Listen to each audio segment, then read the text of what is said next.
Well, hello everyone, and welcome back to another episode of my POTA Hunters series. And oh my goodness, you are going to recognize this guy's voice, Jeff Franklin, November 3. And I've never heard him say Foxtrot Mike Charlie. Actually, I have, but he quickly corrects himself to the Ford Motor Company.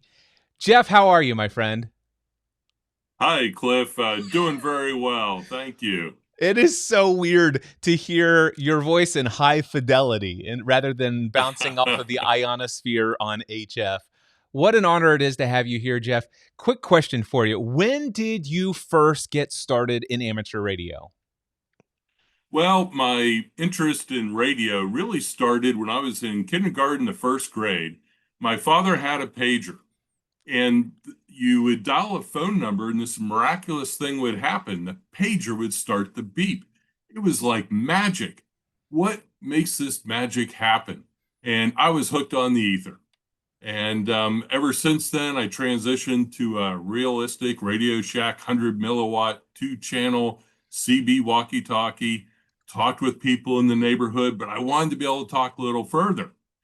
And this was elementary school. I hooked up all the wires I could find, strung them through my parents' attic. I hooked up all the metal I could find, including even the music stand. Anything metal I used as part of the antenna for that walkie-talkie to try and extend my range. That is And so awesome. it just has continued from there. Fifth grade elementary school, my teacher allowed me to come in and demonstrate CB radio to the class. So I brought in a power supply, a TRC 52 mobile's 23 channel CB radio, and I needed to come up with an antenna to be able to use in the class. And I also came up with, so for the antenna, I took a back of the set antenna, not designed to go outside, but to extend the range, I hooked up a coax to the CB, coax with an adapter to the back of the set antenna, and stuck it out the window with the metal window frame on the school window and was able to extend the range that way. And even as a fifth grader, I set up a sked with a couple of CB operators that would be home during the day to be able to talk to my class during the school day. I And love so that. it was a whole lot of fun. Oh, I love that And story. So the fun part about this is you're reminding me because I was into CB radio when I was a kid as well. And just like what you're saying, there were those CB radio wasn't just for truck drivers. There were no, people, we had home base stations. I had the realistic TRC 433 base station with a nice. magnet mount antenna on a cookie sheet outside the Yes. window. But you just brought back a flood of memories with that, Jeff. Thank Right. you. So, did your fellow students, were they like, "Oh my gosh, this is magical. How are you having this conversation with people without these wires and with radio?" Yes, because remember, this was before the time of cell phones, and so people were not accustomed to wireless whatsoever. And just like the pager seemed like magic to me, for a lot of my friends, they really hadn't been exposed to CB or only in a very limited fashion. Perhaps when they were on the road listening to truck drivers, that sort of thing, to find out where the Smokies were. The Smokies are, yes. Being able to explain a little bit about how it works, what the power supply is, what the CB looks like, and actually be able to have conversations with people in the area, I think was fascinating for the students as it was for me. And I really enjoy being able to share my hobby and passion with my friends and classmates, and that still continues today. You know what blows my mind is that you were doing all of this so far with a handheld on milliwatts of power, rather than a mobile station that would typically go in a car, or a base station which would have what, right around 4 or 5 watts or something like that. 4 watts of output power, Yeah. correct? So the And fact that uh, you were and I doing did this, get Well, I did get a TRC 52 23 channel mobile radio, so that was 4 watts. And that was the maximum legal power for AM. And I did not have sideband, which would have been 12 watts PEP, but I didn't have that. But I didn't really need it. It was great fun. I was talking to young people, kind of like myself, as well as retired people and people that were working. And for an elementary school student, it really broadened my horizons, and also all different types of socioeconomic groups as well. Yeah, I remember those days. And, I remember people saying things like, you really ought to check the SWR on your antenna so that you don't burn out Right. your finals. And I'm like, yeah, I have no idea what any of that means as a 13-year-old kid. And I'm like, you know what? So far it's working, and I haven't blown Right. anything up. So, but yeah, it's funny because here I am many years later, decades later, as an amateur radio operator, and now I actually do know what SWR and wavelengths and why the Yes. size of the length of the antenna matters. But so when did you make the transition from CB to amateur radio? Well, it took me some time, primarily, I would say, because of code, to learn CW, which was mandatory at that time. I had an Elmer, Claire Snyder, who I introduced myself to while I was in college. Claire happened to live nearby, right behind the KFC restaurant near where the college campus was located. And he had a quad up, and that caught my eye. So I went over and introduced myself, and he was very welcoming. And he basically worked with me to learn the code and gave me my exam. And I got my general ticket in, I think it was 1985. Wow. So do you still know code today and use code? Um, I do kind of know code. I just ordered a new iambic paddle today, as a matter of fact, because I was talking with an activator today who had just come off of CW from an activation, was doing a little phone, but he really prefers CW. And I was telling my story of how my CW is so rusty. And as is the case so often with ham radio in general and POTA in particular, this activator offered to get on a schedule with me and let me practice my code and build my confidence again, so I could hunt as well as activate in CW. No, I'm not comfortable right now with it. I could do it on the computer, but I want to be able to do it myself and just have the computer as a backup. How about you? Well, I also wanted to learn. I get my license young. I think I was probably about 17 or so at the time when I bought my first 2 meter amateur radio from Radio Hmm. Shack. And they told me you can't operate this without a license. Well, as a young guy might do, I attempted many times to talk to people. And of course, they were very adamant. I'm sorry, you got to go get your license, can't talk to you. So I decided, well, this is a waste. And so I actually studied, and at the time they had what's called a novice license when I went for it, which was a no Right. code, but you only could operate for a while before you had to go again and upgrade to tech, whatever the next thing was. So No code. Right. yeah, but I failed my novice test by one question.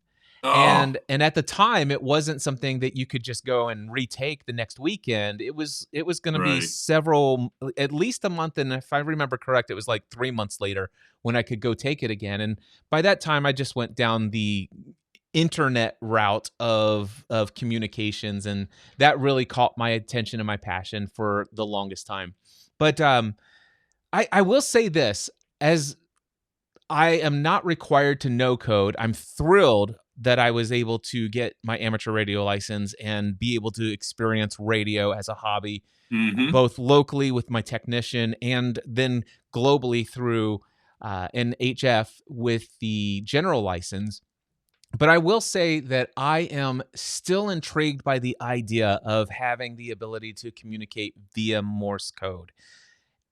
Yet at the same time, I find myself, it's like, is it really possible for me to learn that language and just hear it and know what's there? Because I've played with the little apps and stuff like that, and it's like, Hmm. dee, is that it? Sure. That's E or whatever. And it's like, dee, dee. But it starts flowing all together and there's no spaces and it's just coming at you. And yeah. So my question for you, Jeff, I can is, tell you it is possible, but I'm not sure it's like riding a bike. I'll let you know that soon, how fast it comes back. well, I'm interested when your Elmer taught you how to do code. What was the method he used with you? I'm not really sure. I got to about 18 words a minute fairly quickly. So I think what he did was used, is that the Farnsworth method where they have the word groupings are fairly tight. So something closer to 18, 16, 15 words a minute, but you space it out, between the words so that it comes down to like the 5 words a minute was the original code testing speed. And so I think that's what he did, but I don't really recollect very well. I just know that he was very patient with me and it worked. And I enjoyed getting on. Originally, I was using his equipment. And then my first HF transmitter was a Heathkit SB401 transmitter with a pair of 6146 tube vinyls. And I had a matching Heathkit SB303 receivers. These are the big green boxes, and they worked great. Worked on multiple HF bands, and I was having a whole lot of fun. I even took them to another school then and took it to my dorm room and that sort of thing. Needed an antenna there, so I took some magnet wire that's extremely thin, threw it out the window, my fourth-story floor window, and I was using the SB401 to hammer out some CW with folks and listen on the 303, and the wire would dance outside as I would transmit the CW. That is so So wild. you find ways to make it work. That is awesome. So your first radio transmitter was a Heathkit, and back then when you first got licensed, were you able to go on HF all the bands, or was there a limit with your first I license? Yeah, I don't. I went quickly to general, so I was Okay. able to go on all the bands, just not all the individual segments until eventually I got extra later, which is nice. But general was really the sweet spot for me once I got that. I really enjoyed HF, but I spent a lot of time, frankly, on 2 and 440, primarily 2 meters, especially the local repeaters, and packet. I got really big into packet radio. Tell me a little bit more about packet radio, and then I want to come back to asking you about your experiences on 2 meter and 440. But tell me a little bit more about packet radio and what caught your fascination there. Well, Packet was on HF, PK232, AEA TNC controller had used with HF, but that came a little later. I wasn't running that with the 401, the old tube Heathkit. That's when I got a more modern Kenwood TS430S, which is basically a modern mobile 100-watt HF radio. I was able to hook that up to a Commodore 64 computer, which I was thrilled to have, and had a tape drive. There wasn't any disk drive. Used tapes to load the programs and was able to use that. And I had a different AEA controller for that. I didn't really use Packet much on HF, but I had that capability. What I really enjoyed the Packet was on 2 meter, and it was like a bulletin board service where and digipeater. So my station became like a mini repeater for 2 meter packet. Other hams would send stuff to me that I would receive, then I rebroadcast it along the way like a chain. And so we would daisy chain in order to extend our range for the 2 meter packet radio. And that's really where I had a lot of focus for quite a bit of time, as well as rag chewing on the local repeaters. I enjoy rag chewing as well. Okay, so I have questions, and I'm going to play the voice of the audience because I still am trying to wrap my mind around packet radio and what it was. And Sure. I remember, by the way, my very first computer was a Commodore VIC-20, and I remember Mm-hmm. the folks who had the more advanced Commodore 64 when it came out. By the way, have you seen the new Commodore 64 Ultimate? They brought the brand back, and it's got a brand new I computer. Yeah, I saw a photograph of it, but that was it. That's cool. Yeah. So, okay.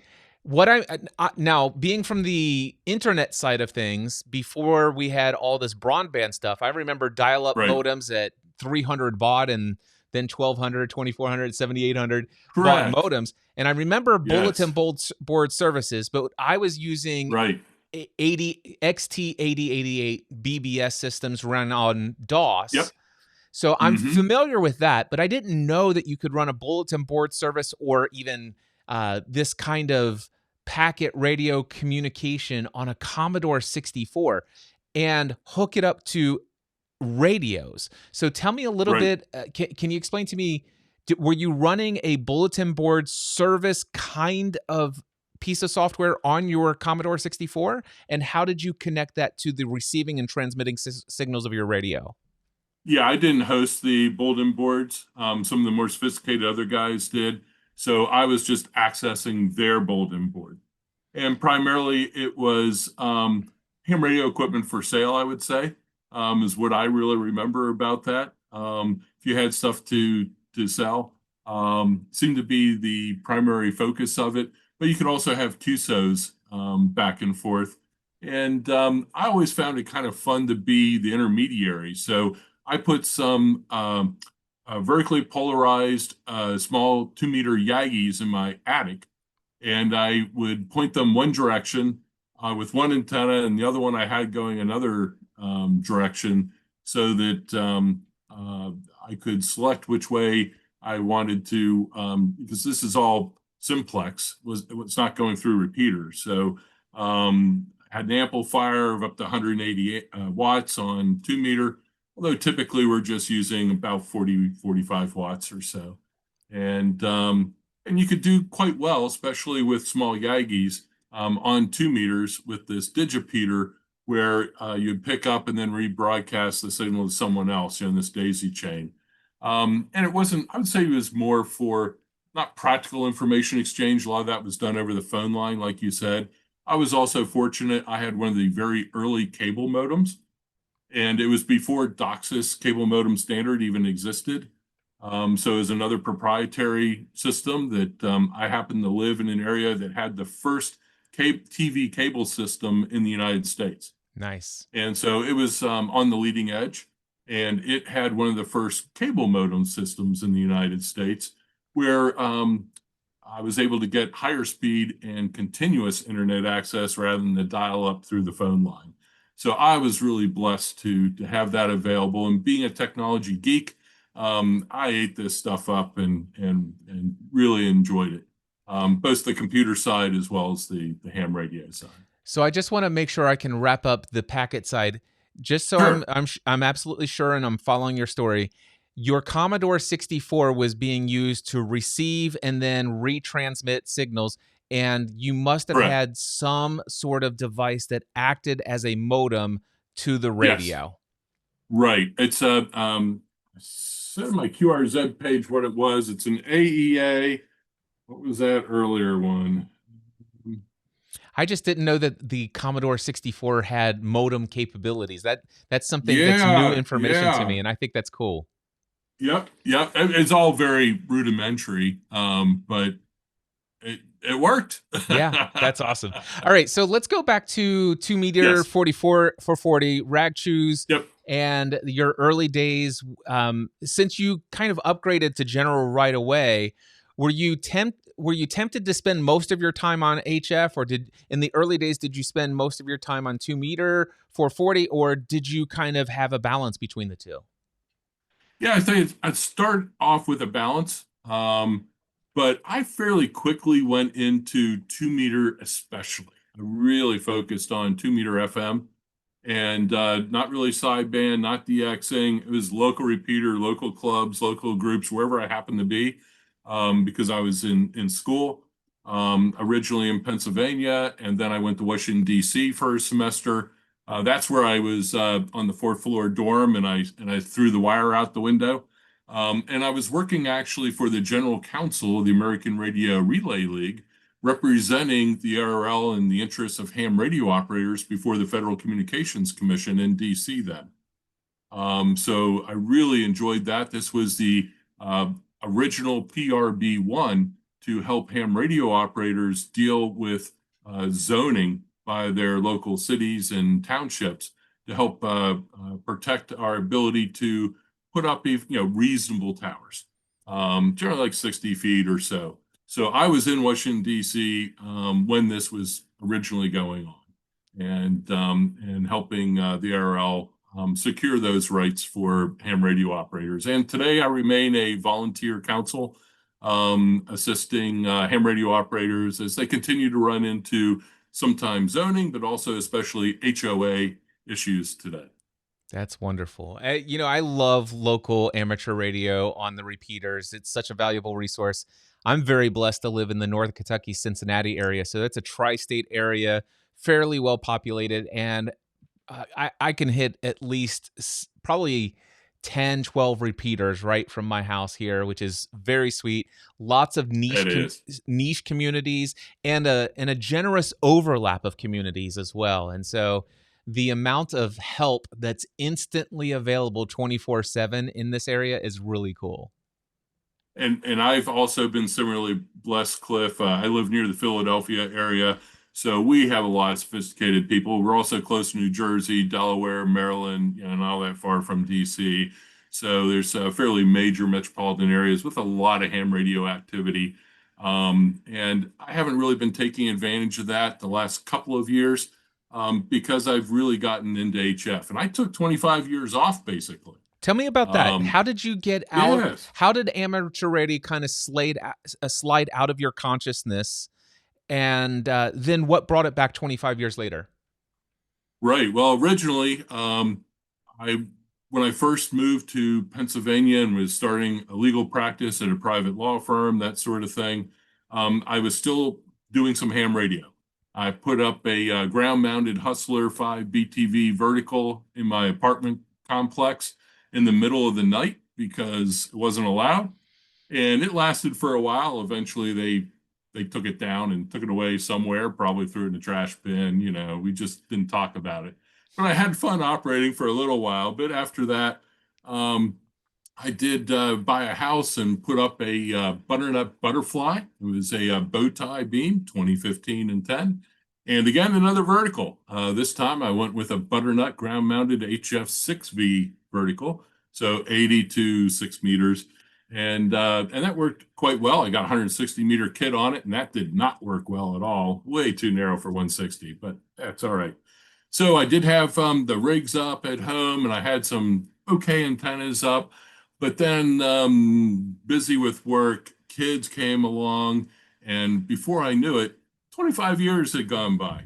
The kids left, became empty nesters, and guess what? I said, I'd like to get back into HF again. What Let's year see was what's this? going on. This was September of 2025. Oh, wow. So not too long ago. Right. Yep. So question for you: did you renew your license throughout that period? Yes. Yes. And I Excellent. renewed my wife's license as well. She hasn't been active in many years. She was originally 2 meter only, basically, before cell phones.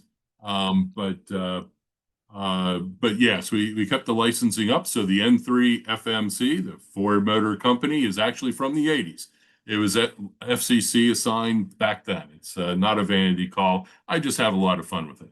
I love it. Every time I hear it, I again, I only it's Jeff Ford Motor Company Franklin to me. That's how I have you in my log. I actually have a custom call sign Right. name. It's like I went and corrected the name. It's Jeff Ford Motor Company Franklin is how you're listed. So basically, when I decided to get back into HF recently, just within the last couple of years, I got an FTDX10, Okay. and I got a Hustler 5 BTV vertical that I ground mounted, where basically I had the old butternut before, so I already had a radial system in there, that sort of thing, and that got me started. Then I put up a G5 RV, then I put up an 80-meter doublet, and I got a bunch of trees in my backyard, so I'm very fortunate that way too. So I'm utilizing these trees. They're full of wires, and you can't see them at all. Yeah. Yeah. So that works out nicely. And then I was on 160 meters participating in a contest, and I wasn't doing well. So I got a dedicated 160-meter antenna, a inverted L that basically goes, it's base fed, 4-to-1 bow, and then it goes up the tree about 100 feet to the top of the tree.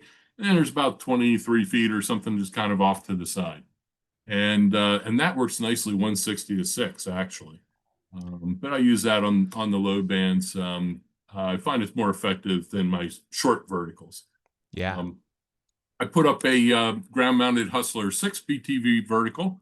I also put up a ground-mounted Butternut HF9V vertical. The 6 BTV, I added 60, 12, and 17 meters, so it's really a 9 BTV. And that's been a great performer for me as well. And I added a Buckmaster 80-meter off-center fed dipole, which is about 135 feet long, about 50 feet up. And that's been a marvelous antenna too. And that one runs north-south, the others are running east-west. So I try and cover the bases with different propagation. So inside the shack, you must have a massive antenna switcher system. You would think so, but not so much. What I've sort of done is set up different operating positions. And so I have the primary FTDX10 that I use for hunting POTA set up pretty much for POTA all the time. And I have that on a couple of my favorite antennas, typically the inverted L and the 9 BTV for POTA hunting. I got another one that I use primarily on digital. And then I have a couple of ICOMs, as well as that are multi-band. But then I have a dedicated old Radio Shack HTX 100 10-meter mobile radio. Looks a lot like a CB, powered a lot like a CB. And I have that dedicated to FT8 and FT4 for 10-meter on its own Hustler G10 halfway vertical at about 20 feet. So I have 10 available all the time on dedicated, and I got these couple of other radios. So they all kind of have their antennas, and I do have a remote switcher available, but primarily I've been running just 2 to 4 antennas per radio, I would say. Yeah, nice. Okay, so I want to know when did you get involved in POTA? Was it right after you came back to radio in 2025? And what is it Eh, that draws you to POTA? yeah, I would say no. First, I was just kind of finding out what was going on with HF. It had been so long, I really wasn't sure. The first thing I noticed was everybody lines up on the .000. That's not the way we used to do it. We just tuned by ear. And you didn't really worry about exactly what frequency you're on. I mean, half the guys didn't know. They didn't even have a digital readout necessarily. And things would drift and whatnot. It was just different. Okay, so that's fine. And then there's this really cool display where you can see the spectrum analyzer if the signals are going on in the band. And that took a little getting used to, but I really enjoyed that. So the FTDX10 not only has a great receiver, but having that display and just a lot of modern features. I'm still learning how to fully utilize the capabilities of the radio. And that's one that I use at home, and I have a similar one that I use for mobile and POTA, and I'll mention that in a moment. So what I first did was just spin the dial. And first thing I noticed, everybody's kind of lined up. Okay, that's fine. And occasionally I'd run in these guys that were POTA this, CQ POTA. And so I worked them. It was an easy exchange, picked it up pretty quickly. I didn't really know what it was about, didn't really much care. I give them some contacts and stick them in my QRZ that I set up. Okay, that was fine. My local amateur radio club, one of several clubs in the area, Pottstown Amateur Radio Club, had a POTA event at a local park. Several of the members set up POTA activation at the park. They brought their own rigs, their own antennas, and they were operating simultaneously, kind of like a field day, bandpass filters, that sort of thing, 2 meters down. And that was my first real exposure to POTA and the rules and what it was all about, and getting to see and chat with hams that were activating. And that piqued my interest. And that's really what did it.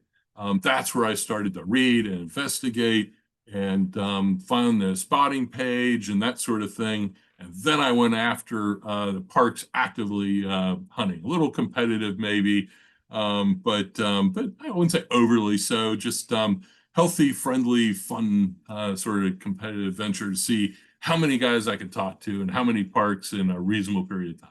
Yeah, it's for me when I discovered POTA, I'm like, "Oh my gosh, I never imagined when I started my licensing testing and study and all this other stuff that I would actually discover what I call, I guess what is officially called a radio sport." And I I will say there is something intriguing about the competitiveness of the Hmm. leaderboards and the certificates that you Right. can earn and stuff like that. And it's friendly competition, but for most people, it's friendly competition. For me, it's friendly. But man, is it that it is addictive. So, question for you: do you do a bit of activating as well, or are you mostly a hunter? Yes, I'm mostly a hunter. But I have done some activating as well. Last Saturday, I was most recently out to a local park, French Creek, which is one of my local parks here near Philadelphia. And went out for a couple hours on a Saturday. My wife and dog came along. They weren't interested in the operation part. They were out for a nice walk in the mud because the snow is melting now in Philadelphia and there's just mud everywhere. But I had fun activating. I did sort of an easy one. I use a Yaesu FT710, so it's very similar to my FTDX10 when I activate and for mobile use. I have a Yaesu ATOS screwdriver antenna mounted on my SUV, and so that makes it really convenient for both mobile and quick activations. I also have a 17-foot vertical, and I also have a 40-meter end-fed, and so I have some antenna options. So if I have more time or if I remember to bring my boots to go into the mud, then I can hook up those other antennas and gain a couple of S units. Otherwise, I got the ATOS and it gets me on the air and I have fun activating. I have at this point, I do more park to park. I hunt the parks from a park because that's what I know and that's really what I'm more comfortable with at this point. I like that. So, tell me, here's the interesting thing. I would say out of all of the activations that I've done, and there've been a lot, Hmm. you show up a majority of the time, at least 70% of my activations. So, it, do you find certain people that you set ham alerts for, or are you just doing the spotting page? Or are you just hunting all the time? Do you schedule a couple hours each day? I'd love to hear how it is that you Sure. and I and so many others are hearing you Right. so frequently.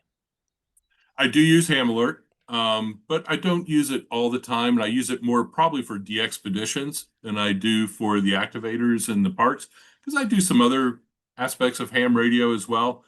Digital. I love doing the finding the parks digitally also and hunting the parks on the digital modes. But and so I use Ham Alert a bit for that, but mostly I use the spotting page, but I don't typically go to the website spotting page. I use specialized hunting software, and right now I'm using Hunter Log. And Hmm. Hunter Log works under Windows 10 and Windows 11. I recently moved from 10 to 11, which was a little bit of a nightmare, but it worked out.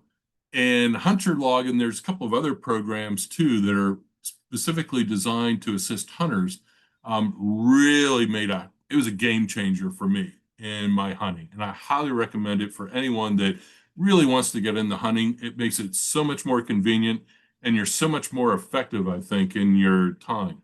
So it pulls automatically from the spotting page of the POTA app. And so I can see all the bands, all the people, all the modes that I want. It shows how long they were last respotted. So I have an idea of how fresh it is and how likely they are to be there. I have cat control set up with it. So it's one click and the mode, the frequency is all right there. That's And nice. so that's really convenient and a huge time saver. I can basically scan through everyone that is on the spotting page, within a minute or two. I can't work them all that fast, but I can scan through and see who's there. And I know that if someone's got a huge pile up and I don't want to wade into that for whatever reason, I can skip them and come back quickly as well. And it's multi-band. So I'll even go up to 6 meters and down to 160. I don't cover 2 440, for this, but 6 to 160, and that has caused me to get away from my treasured tube amplifiers, though. I started off with that SB401 with the old Heathkit kind of stuff, and since then, I had a Hunter Bandit amplifier, used a pair of three 400Zs. It's basically like the three 500Zs that are so common in the SB220 and 221 and several other older amplifiers. And I recapped that amp 40 years ago, and I just recapped it again last year. It still works, and it's a great amplifier. And I also have an SB220, an SB221, and a Henry 2K, and they're all use a pair of three 500Zs. But these old tube amps, every time you're changing the band or move too far, you got to retune them. And that just doesn't work for the POTA hunting, I found. And a lot of times I don't need the amp. Most of last year, I just used the 100 watts. And, as a hunter, and it was fine. Sometimes you got a tail end or something, to get around some of the stronger guys, depending on propagation. But this year now, I just got a new amplifier, an SP Expert 1.5K FA. And that is a game changer for me in terms of hunting, I think, as well, because it basically gives me a legal limit transceiver. Yeah. It also has a 4-port antenna switch on it. It also has a built-in automatic antenna tuner, good to about 5-to-1. My antennas only need touched up usually in the band edges, but it's just there. And I don't need the full legal limit unless I'm chasing DX, that kind of thing. But I do find a few 100 watts is kind of the sweet spot a lot of the time. And it's not so much for talking to the parks. Some parks, I need it. Sometimes they're not moving the needle, but I can still hear them. I can work them. And it makes it a lot easier for them to be able to hear and work me.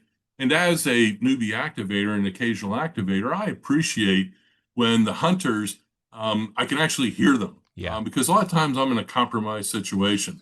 When I'm hunting, I'm always using headphones. When I'm activating, I'm always using headphones. But I'll tell you, out in the park, it's just different. The noise floor may be low, but it's, for whatever reason, I just find it a little more difficult. And I really appreciate when the hunters have a clear signal. I'm not having to dig them out of the noise. So I try and do that for the activators I'm working with as well. That's wonderful. So how frequently do you hunt? Do you have times of the day? Is it random? How many days a week? Well, kind of like the keg man, Kevin, who I know is interviewed as part of your POTA Hunter Series profile as well. And much like the keg man, I'm working from home. Yep. I have a lot of control over my schedule. So I tend to go on a coffee break. And when I go on the coffee break or go out to lunch or come back from lunch, that sort of thing, I'm working from my home office. And guess what? I've got my radio in my shack just on the other side of the same room in my home office. So I just move from one chair over to another chair, and I'm in my shack, and I run through the parks and have some fun, and then I get back to work again. Yeah. And then a little later in the day, take another coffee break and run through the park. So it tends to be, just depends on my work schedule and what's going on. But I love to just sort of drop in, usually first thing in the morning. Keith is out there in New Hampshire or Maine. He's always out there early. A lot of times Ken in Barbados is out really early in the morning. So before I start the day, I often work those guys. And then a little later in the morning, the Florida guys and such start, waking up and coming in, the band's waking up. And so, throughout the day, I just find there's different activators I routinely hear almost every day. Yeah, that's amazing. That explains a lot. You and Kegman are a lot alike in that area. And of course, I work from home as well. And I just want to give a formal warning to you and to the Kegman, because this weekend was very blessed. My friend Rick came over, Kilo 8 Department of Justice, Delta Oscar yes. Juliet. Mm-hmm. He just came over yesterday, and for about 2.5 to 3 hours, we were in the rain putting up my end-fed half wave into the trees back behind my house. And so you're looking at a guy who right now has a 10 to 40 end-fed half waves from my antenna and my Yes. ICOM 23 or 7300 right here within arm's length. So So we're going to hear you hunting a lot more, Cliff, huh? All yeah, right, you're going to be on our tails. I've been chasing the keg man hard, yeah. because he has been, well, if you look at the statistics, um, we basically have one standout person, the GOAT, the greatest of all time, POTA Hunter, is Toby out of New Jersey. I mean, Alpha Delta 2, Charlie Delta. She's always on there still. And when you go back to all time, she sits at the top, and she's always out there. And then I took a look at the stats here, of course, and saw the Kegman for last year was by far number one for us. And this year, who has it been? But still, the Kegman this year. However, for 2 or 3 days last month, somebody dethroned the Kegman just for a short time. He went and was frolicking in Orlando at Hamcation with a bunch of POTA folks and activating down there and such. But he must have spent too much time, traveling and perhaps checking out the kegs down there, because I was able to hit the parks hard while he was traveling in Orlando and dethrone him for a couple of days. But as soon as he got home, yeah, he's back at the top again. So yeah, that's part of our friendly competition. I love it. Well, I don't know if I'll actually get in there and do it as much as that, but I can tell you that now that the radio, I mean, this I literally just hooked up the radio today, so it like Congratulations, yeah. that's great. But I will say this: when competition comes on, I get bit by the bug. So my local park, I was working. I instantly got number of activations. Nobody could beat me. I was at the park, every day for Right. the longest time. But man, there was somebody that it was in my amateur radio club for this local park, and he was 2,000 QSOs ahead of me. But I kept Wow. going, and I'd put 100 to 170 QSOs at a time, and I would go. And of course, every time I would do that, he would go put another 300 QSOs on the weekend. And I'm like, ugh. And so finally one day I get really, really, really close. I'm only like 70 QSOs away. And do you know what he did? Right. The next day he went and did 370 QSOs. So what I did the next 7 days, 1,000 QSOs in 1 week. No. And I said, Wow. and I went. We have this weekly amateur radio lunch, and at the Skyline Chili here. And I sit there. I said, "Hey, have you seen the leaderboard?" He goes, "Well, I heard that you were on the thing." And I'm like, "Yeah, you might want to pull up the leaderboard." He's like, "Oh my gosh!" But yeah, Well, I I'll got tell bit. you, Cliff, you just helped me recently, and that is as a newbie activator, I'm still trying to figure this stuff out. And I use the Polo app, I think, like you Oh do, and I yes, use it on my iPhone or iPad, and I have a keyboard for the iPad. I don't necessarily need it, but it can be handy sometimes. But I didn't realize a key feature in Polo with the double slash and oh being able to stack the contacts. I'm really looking forward. Next time I activate, I'm going to give that tip that you gave us a try. I think that will be very helpful. yeah. I'm able to. There are times when I've been able to get close to 100 QSOs in an hour because I Hmm. call stack. I'll work a pile up and I'll get as many as 7 QSOs in about a minute and a half to 2 minutes. Wow. It Yes. is call stacking is like the best feature of the Polo app. And as a hunter, I agree with everything you were saying in that video that you had about the call stacking and how to manage pileups and how to keep the hunters there so we don't lose interest, Yeah. and move on to another activator. And I thought you were right on the money. Thank you. For those who haven't seen that, what stands out to you? Do you remember anything that really keeps you there as a hunter that I may or may not have, even if I didn't talk about it in that video? What really keeps you there as a hunter? Yes, when you say QRZ and there's a bunch of people that come back, you are giving the tip and able to use the Polo software for call stack, and you can do it on paper also.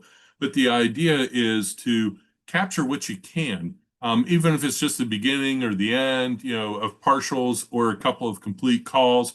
Get a half dozen of them or so, mention those really quickly, and ask them to stand by. And guess what? We will, because we know it's that you actually heard us, and it's going to be worth waiting however long it is, to get in your log. And so, if you give a half dozen of us something, and so that part happens to be in our call sign, we're going to wait. And maybe it probably worked, but if it didn't, I'll wait another time then, and we'll go through another round of QRZ, and see if I can get into the list that time. So I like the list. Sometimes guys will do it by call area or other things, and that's fine too. Your activation, your rules. As a hunter, I try and mimic what the activator's doing. I try and mimic the tone, the pace of the activator. And I just find that it makes everyone more comfortable, and just makes a more pleasant experience.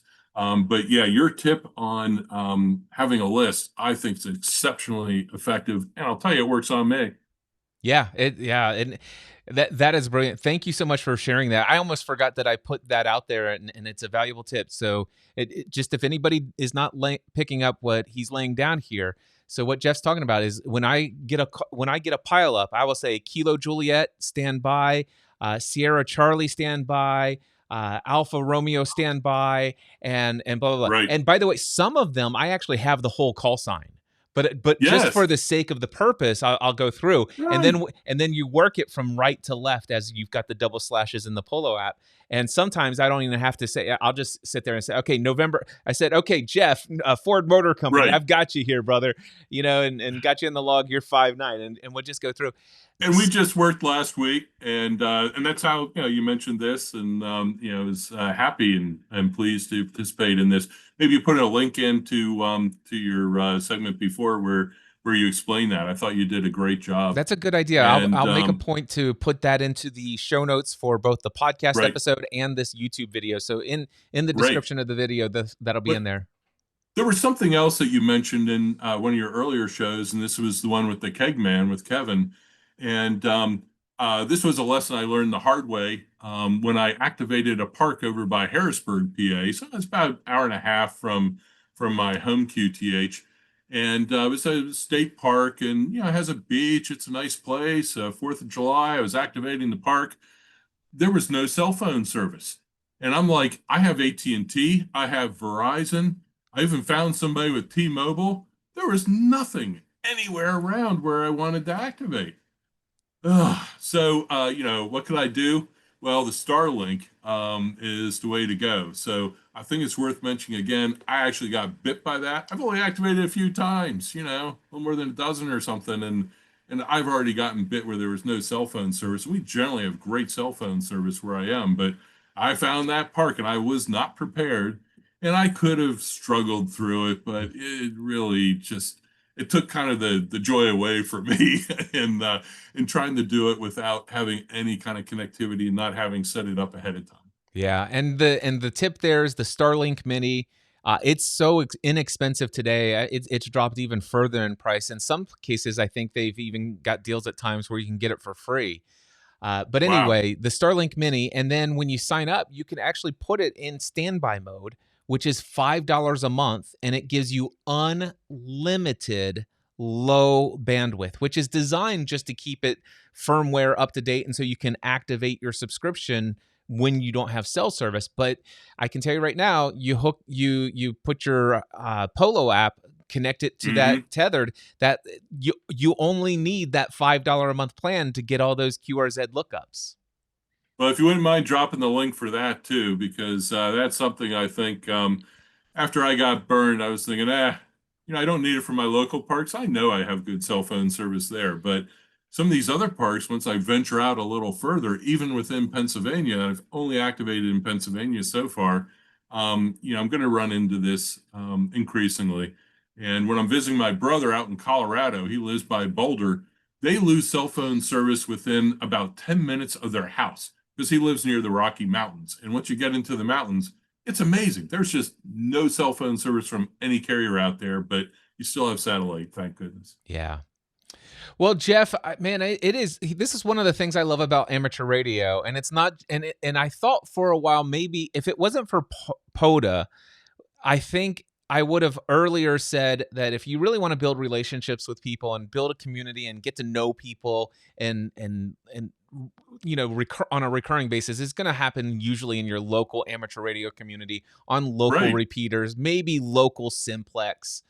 But with Parks on the Air, when you start hearing the same call signs and hearing that same voice, and there's that consistency, that frequency, one of the things that I make a point to do is I use the Polo app for all of my activations, and it shows me the number of QSOs that I have with this person.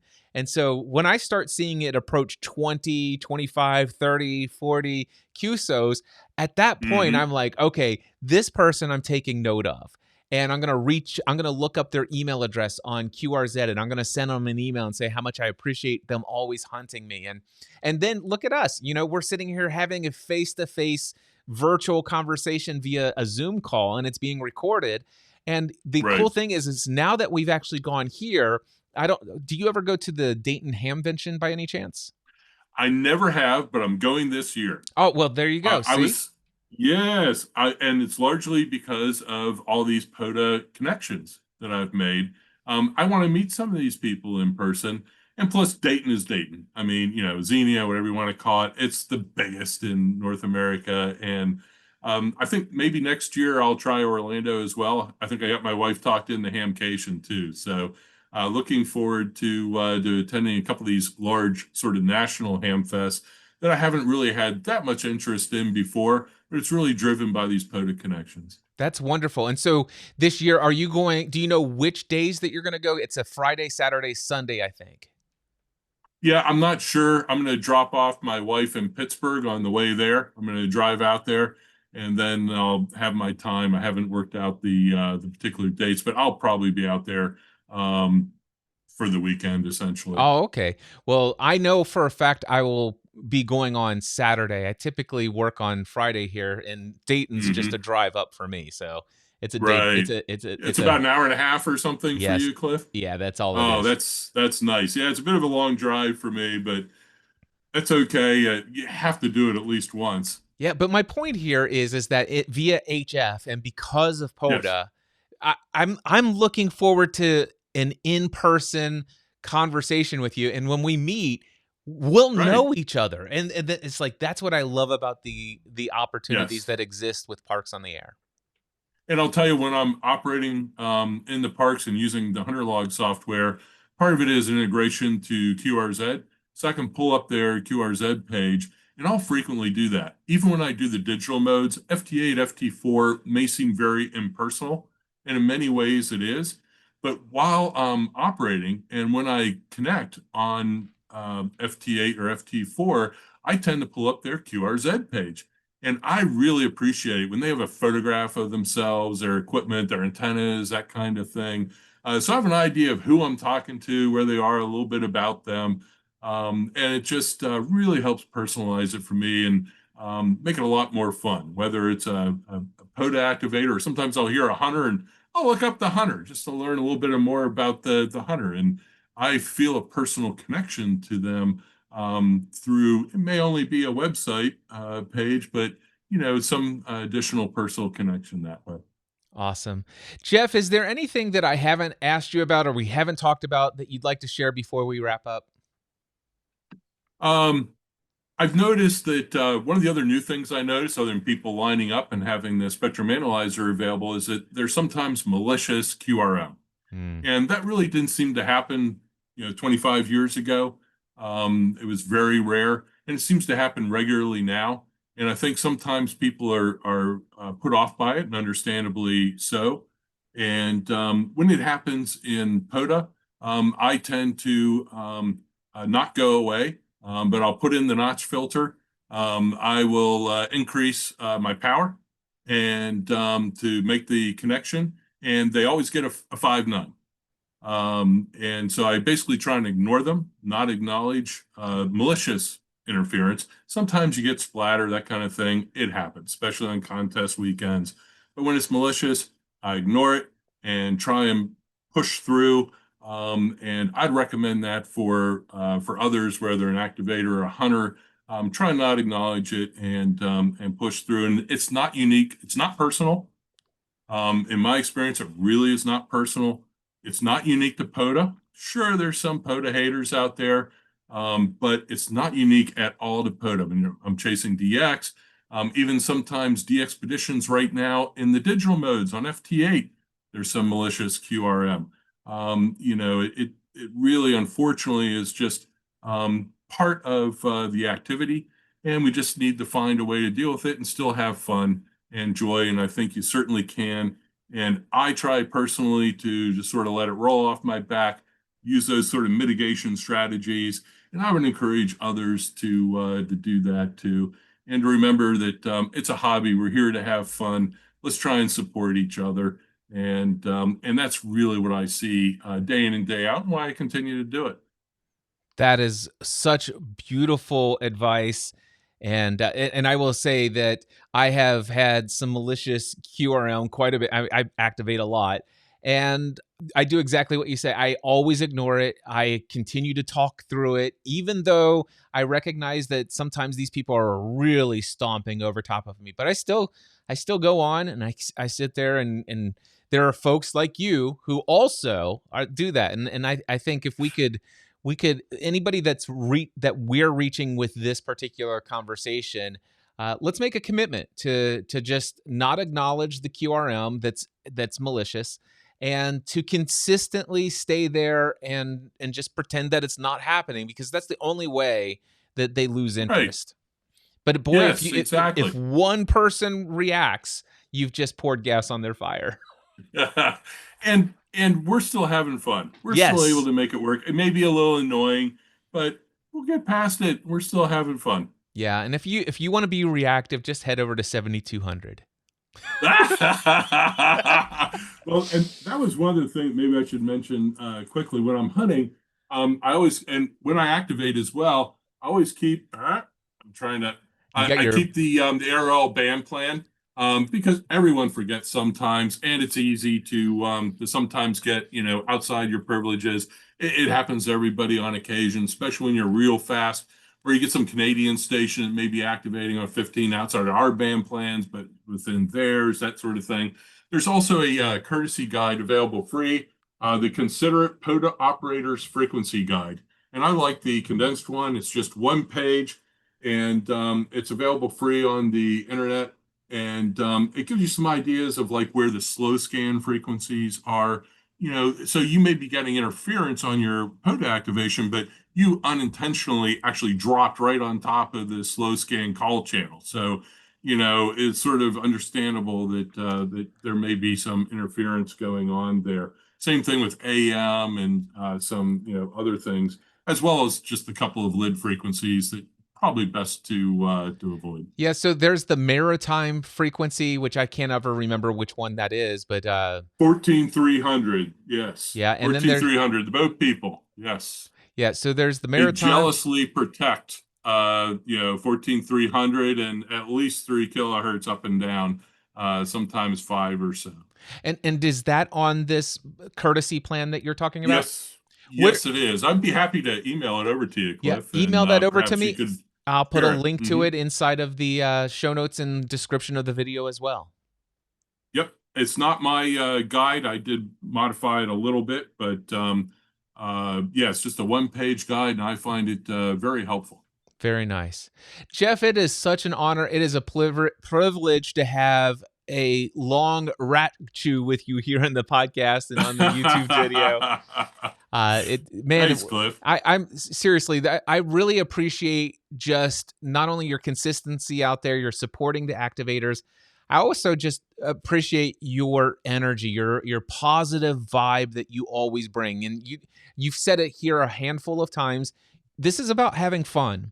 And I already bring a lot of fun to it, but every time you and a couple other folks come in, I feel that fun energy, and I really appreciate your energy. So it has been a Thanks. delight to bring you into the POTA Hunter series here on the podcast. Thank you, Cliff. Appreciate it.